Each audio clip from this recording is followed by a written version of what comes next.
እናቴ እባክሽ ለኪሩቤል ጣርጋ ግቢና ንገሪው። እንዴ እኔ ህፃን ልጅ ነኝ እንዴ? እኔ መውጣት ነው የምፈልገው። ደግሞ እኮ መውጣው ለራሴ ጉዳይ ነው። ንገሪልኝ እባክሽ የኔ ልጅ ሰከን በይና አስቢ። ቆይ አንቺ እዚህ ቤት ውስጥ እያለሽ እሱ እንዴት እኔ ሊያስረኝ ይችላል?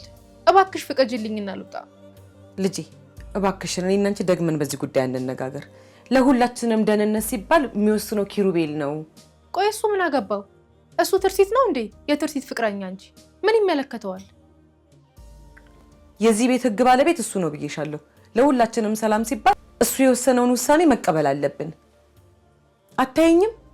እኔ ቤት ተጎልቼ የምውለው ለዛ አይደለም? እባክሽ ልጄ እመኙ። እሱ ማለት እኮ በሰራው ሴራ ፍቅረኛዬ እንዲሞት አድርጎ አባቴን ከቤት አባረሬ ህይወቴ እንዲበላሽ ያደረገ ሰው ነው። አሁን ደግሞ ነፃነቴን ሙሉ በሙሉ ሊለጥቀኝ ይፈልጋል። ተይ ልጄ ተናግረሽ አታናግሪኝ። አባትሽን ያባረርሽው በምግባሩ ነው። ኪሩቤልንም ተው ስላልኩት ላንቺ ብሎ ነው እንጂ ሊያስጠፍረው ነበር። እንዴ እናቴ ቆይ አንቺ እንዴት ነው እሱን በዚህ ልክ ልታሚው የቻልሽው? አታውቂውም እኮ። ክፉ አታናግሪኝ። እድሜ ልኬን ያወቅኩት አባትሽ ምን ጠቀመኝ? አንቺን ነጠቀኝ። ህይወቴን ከሞት በላይ ያከበደብኝ እንጂ ምን አደረገልኝ? ስለዚህ ለሱ ስልጣን ሰጥተሽ እኔ ልታሳስሪኝ ማለት ነው? እባክሽ ፍቀጅልኝ። እኔ እኮ ምንም አላደርግም። አንድ ጊዜ ወጥቼ ልምጣ በቃ።